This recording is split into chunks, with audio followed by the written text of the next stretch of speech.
It's another Monday here with teacher Jenny. Join me for another topic. This time we're going to talk about derivative at a value.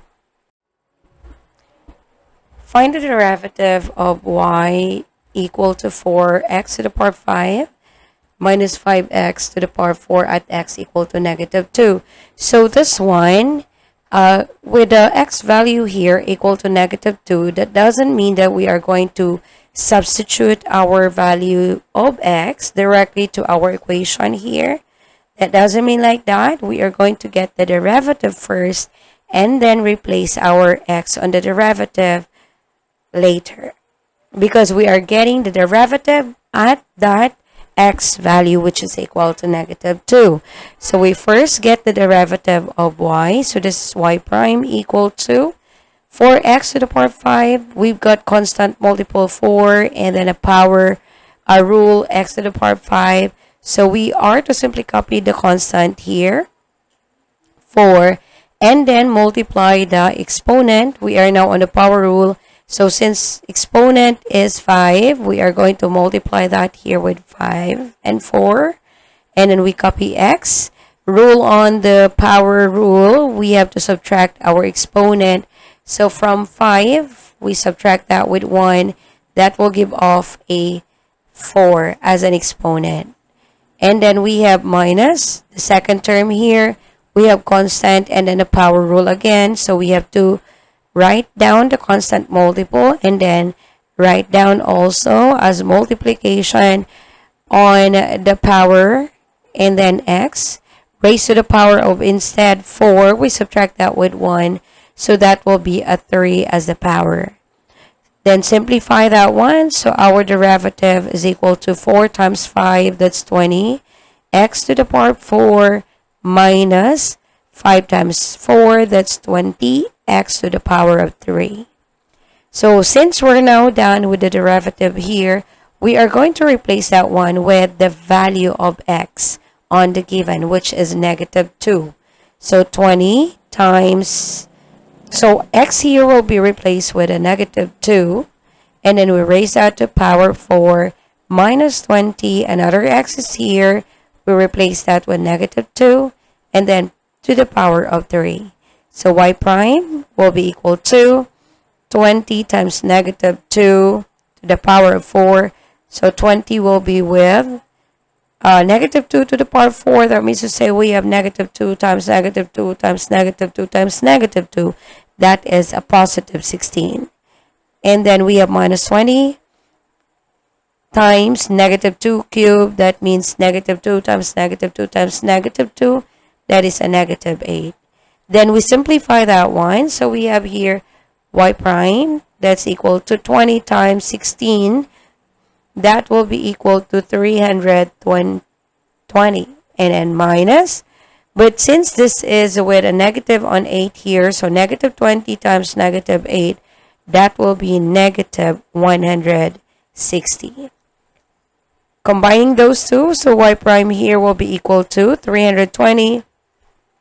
And by the way, this is a plus because negative 20 times negative 8, that will be positive 160. So that is why we're adding the 2. So 320 plus 160, that will be equal to 480. So our derivative there at x equal to negative 2, that will be our 480. Next one, we've got the finding of the derivative of f of x equal to e to the power of x sine x at x equal to 2 pi. So we'll start off with getting the derivative of that. As you can see, this is with e to the power of x sine x. So this is a product wherein we can just name this as our f and g. Following the formatting on finding the product or the product rule, we have f prime of x here is equal to g f prime plus f g prime. You can actually interchange that one. That's really fine. As long as the concept there is you get one factor and then the other factor will be with a derivative. So once that factor has already a derivative or have undergone a derivative at the first term, you will be copying that one on the second term because we can only derive each of the factors there once. So anyways, let's go for finding the derivative of this. We start off with g. So our g here is sine x. So we just simply copy sine x. And then we've got f prime. F here is e to the power of x. We get the derivative of that. Let me just copy this one. This is a symbol for derivative. We have e to the power of x so that you will not be confused. And then plus, we have our f, which is e to the power of x. And then we have our g, so I'll be writing d over dx. And then we have our g prime or g there as the sine of x. So getting the derivative now, we've got sine x. Derivative of e to the power of x is still e to the power of x. So let me just put this one to separate those two functions or two expressions. And then plus e to the power of x. And then we've got derivative of sine x is simply cosine x. And then you have the freedom as to whether you are going to simply plug in our information on the x value there. That's really fine. Or you may go for factoring out the common here. If you notice on the two terms here, this one and that one, there are common expressions there such as e to the power of x here and e to the power of x there. So you may wish to factor it out. So by factoring that one out, we are left with sine x e to the power of x dividing the one that we factored out, e to the power of x, will give off a sine x left here.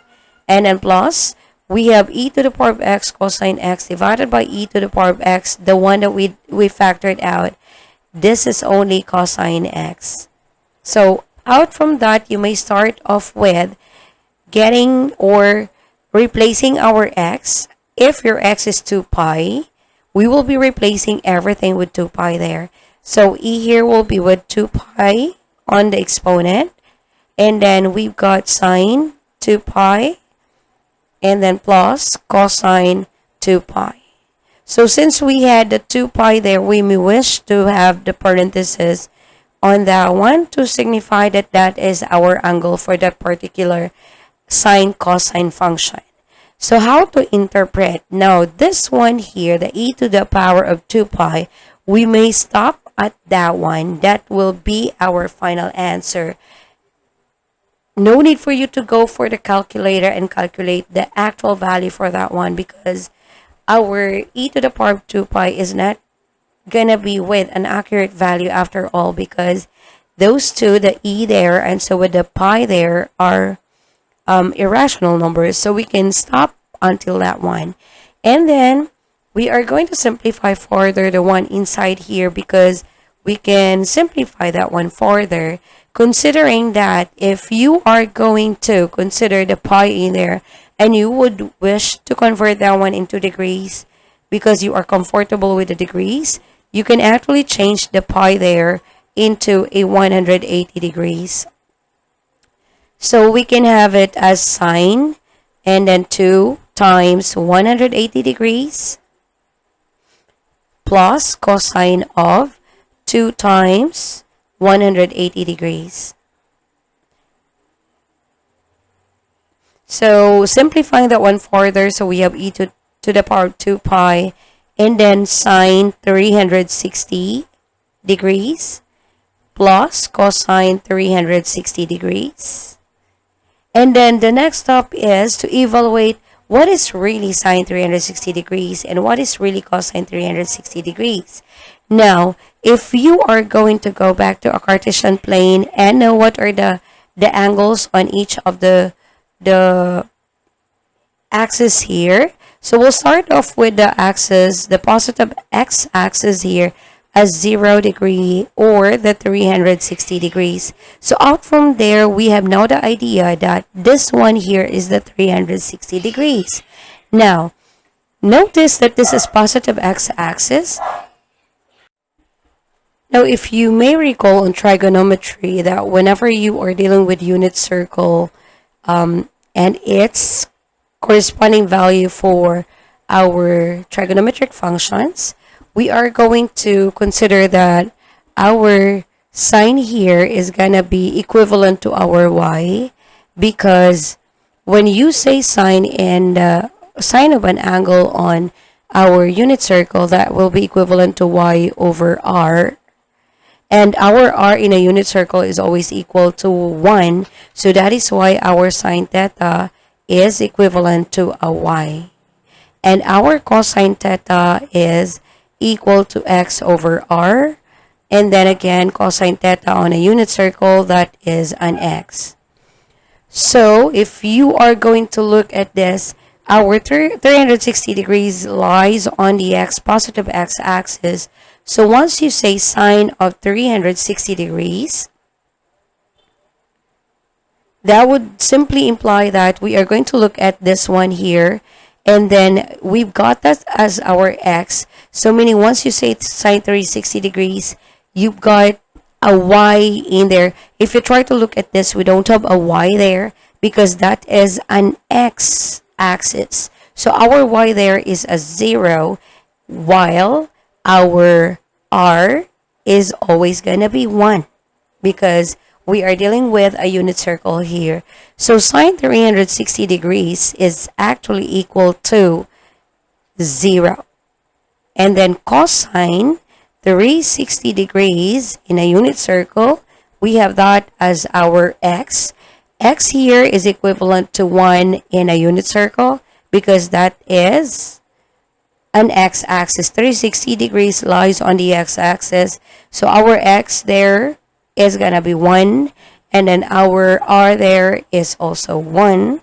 So our cosine 360 degrees there is equal to 1. So evaluating that one further, we have e to the power of 2 pi times sine 360. This one here is a 0 plus cosine 360 degrees. This one here is a 1.